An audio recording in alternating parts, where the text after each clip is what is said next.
sait ce qu'ils ont vu de l'autre côté.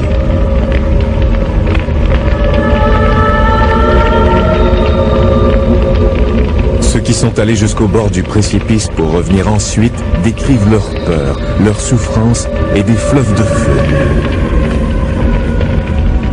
Ils parlent des visages hideux des damnés et des plaintes lugubres des âmes égarées.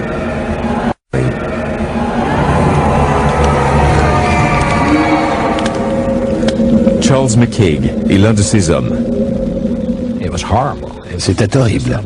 C'était tout simplement incroyable. L'infirmière m'a dit que mes cheveux étaient tout hérissés et mes pupilles dilatées. Tous ceux qui étaient là savaient que j'étais terrifié.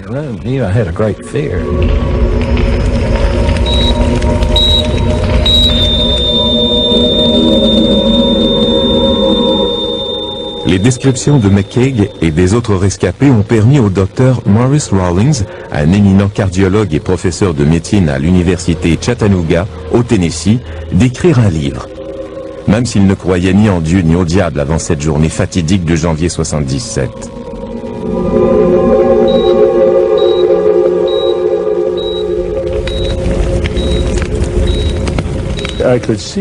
Je voyais bien qu'il s'agissait d'expériences infernales, et je sentais la présence de Jésus-Christ ou l'influence d'un esprit divin dans la pièce. Je pensais, je suis médecin, c'est moi le responsable ici, mais je me sentais tout petit. Ces événements ont transformé la vie du Dr Rawlings et modifié le cours de la recherche sur les expériences de vie après la mort. Des expériences vécues la plupart du temps par des gens morts sur la table d'opération et qui ont pu être réanimés. Aux États-Unis, 11 millions d'individus ont rapporté avoir vu le fameux tunnel de lumière au moment de leur mort clinique. Depuis peu, certains d'entre eux ont enfin décidé de rompre le silence et de raconter leur histoire.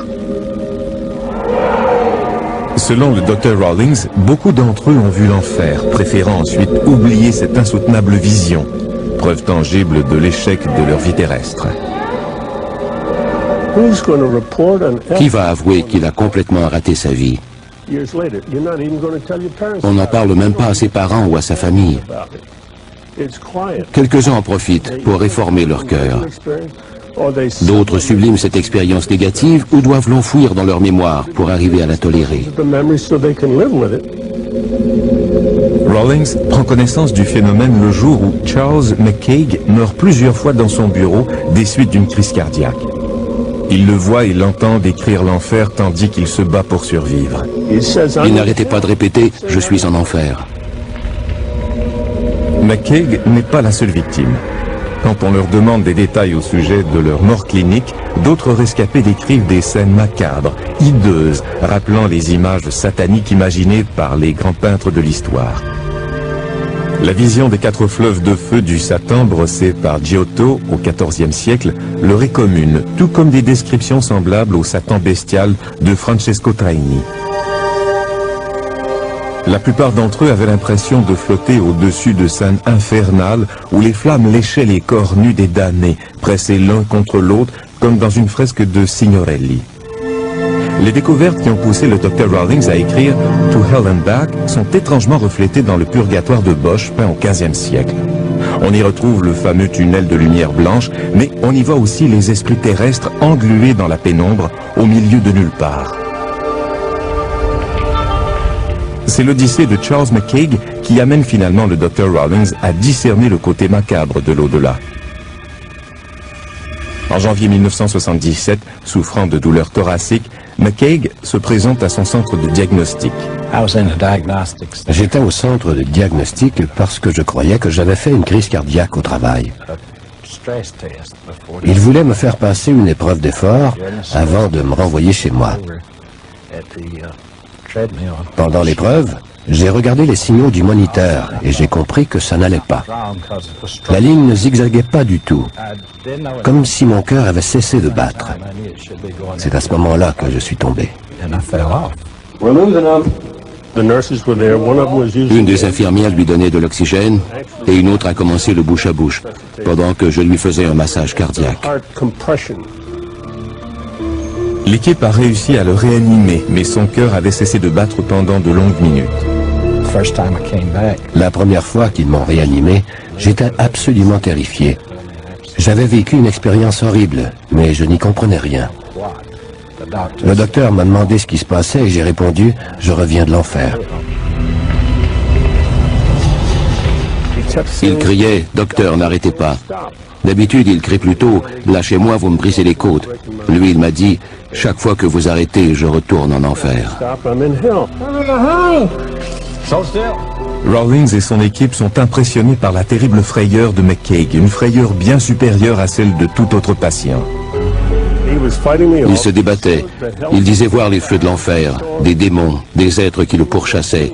Et il répétait « Je suis en enfer, priez pour moi ».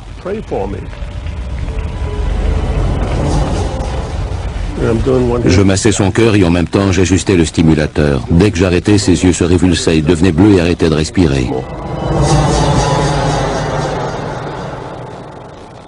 Le lendemain, Rawlings tente d'en savoir davantage, mais McCaig a tout oublié.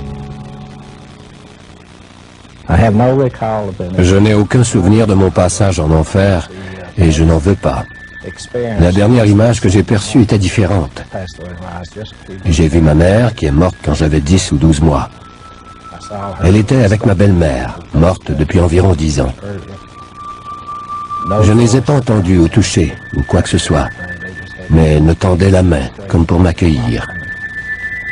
Cette image semble avoir effacé tout souvenir de son passage en enfer.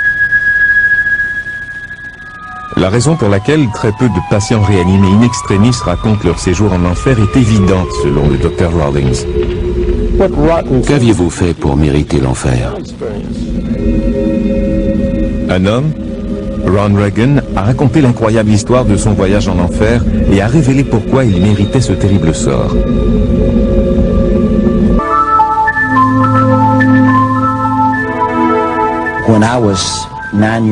À l'âge de 9 ans, je vivais dans les montagnes du Tennessee. Nous étions très pauvres. Mon père n'était pas religieux, il était alcoolique et violent. Il passait son temps à crier, à jurer et à nous battre.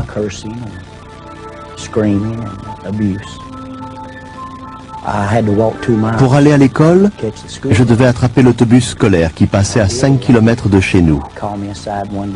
Un jour, une dame veuve m'a arrêté au passage et m'a dit « J'ai un cadeau pour toi ». C'était un petit agneau.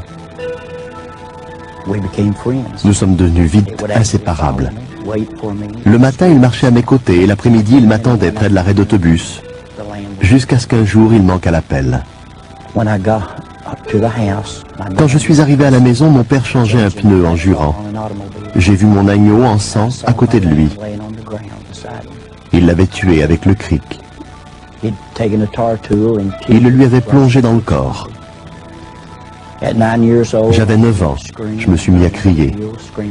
Je me suis sauvé dans les collines en hurlant. Il a tué mon agneau. Et je me suis senti envahi par la haine et par la violence. Je ne comprenais plus rien à la vie.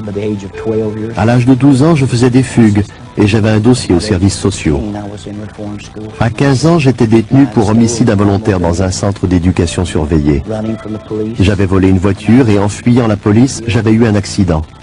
Il y a eu des morts. On m'a enfermé jusqu'à l'âge de 18 ans. Durant tout ce temps, j'étais habité par la haine, la colère et la violence.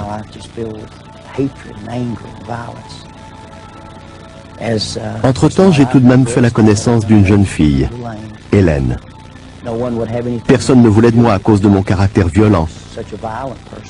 Mais elle aperçut un autre aspect de moi. Et en 1964, nous nous sommes mariés. Elle avait 15 ans et moi 17. Nous n'avions pas d'argent, pas de travail, nulle part où habiter. Alors nous sommes partis à l'aventure. Nous dévalisions les débits de boissons et les stations-service en jouant à Bonnie and Clyde, je suppose. Peu après, ma vie sombrait dans la drogue et l'alcool.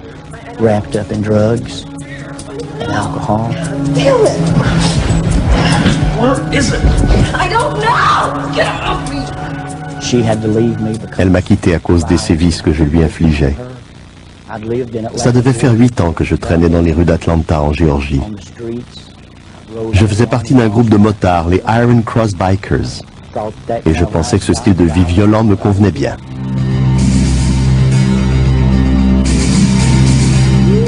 Grandma! Grandma! Come on! Come on! Get this way! Get this way! Get this way! Come on! Come on! Yeah, I know. Grandma!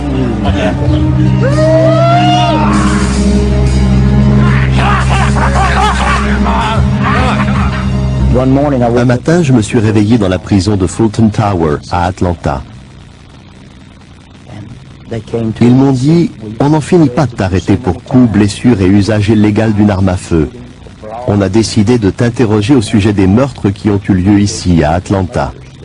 Je ne savais même pas si j'étais coupable. Je ne me souvenais de rien, j'avais pris trop de drogue.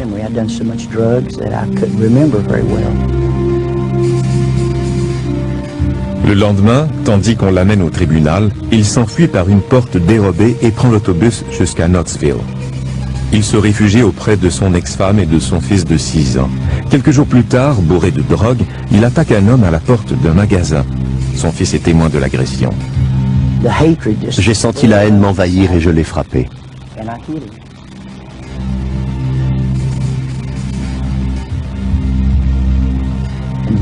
Il s'est relevé en tenant un tesson de bouteille et il s'est mis à me poignarder. J'ai levé mon bras gauche pour me protéger le visage et il m'a atteint au bras, tranchant le biceps, les ligaments et l'artère principale. Ensuite, il a tranché l'artère de ma jambe et le commerçant m'a dit « Il faut aller à l'hôpital tout de suite, vous allez saigner à mort ». Mon fils était là. Il n'avait que 5 ou 6 ans et il était bouleversé.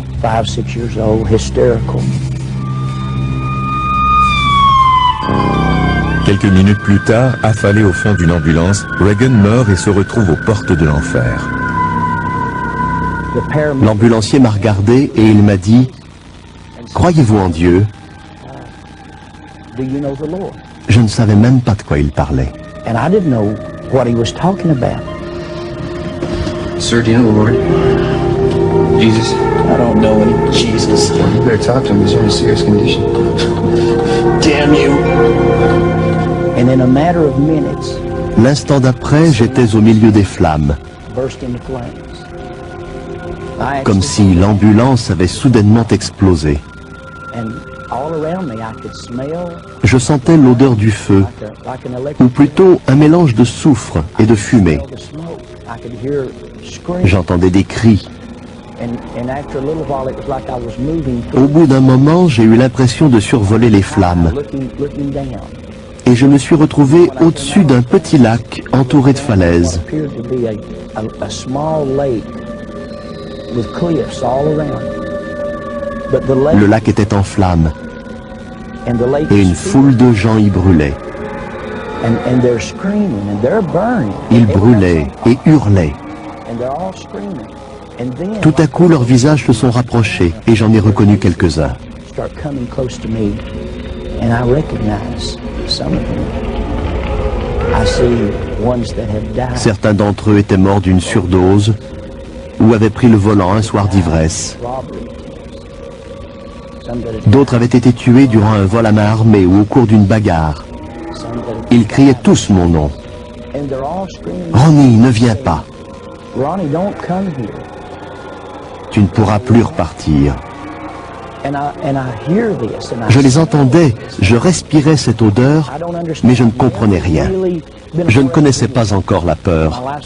Ma vie était remplie de violence et de haine. On m'avait tiré dessus, on m'avait poignardé, mais je n'avais jamais eu peur. À ce moment-là, j'ai sombré dans l'inconscience. Pendant des heures, des jours, des semaines, j'ai été incapable d'oublier cette vision. En sortant de l'hôpital, je me suis saoulé. J'ai pris de la drogue. Mais ça n'a servi à rien. Je n'arrivais pas à oublier. Dès que j'éteignais les lumières, je revoyais cet horrible spectacle.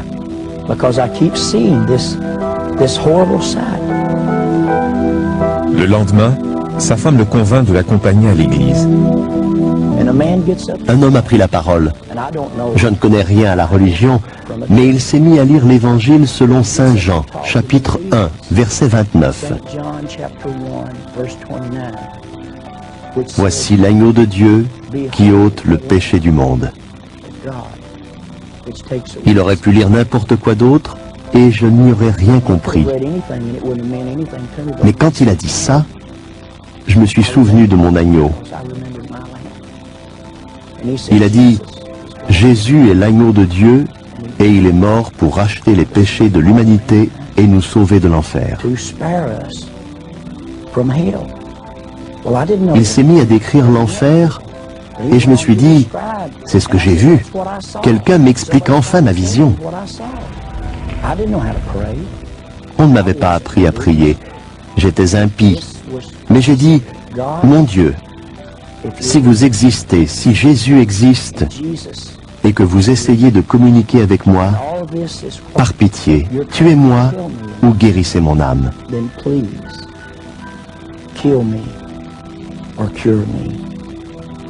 Je ne peux plus vivre comme ça. Je suis un père indigne et un mauvais mari. Je n'arrive même pas à garder un emploi. Par pitié, tuez-moi ou guérissez mon âme. Ce matin-là, j'ai pleuré. Une digue s'est rompue en moi, libérant dans un torrent de larmes toute la haine, la colère et la violence que j'avais emmagasinée depuis l'âge de 9 ans. J'ai aussitôt éprouvé le besoin de raconter mon histoire à tous ceux qui voudraient l'entendre. Ça fait 22 ans que je la raconte. Today, I'm still telling the story.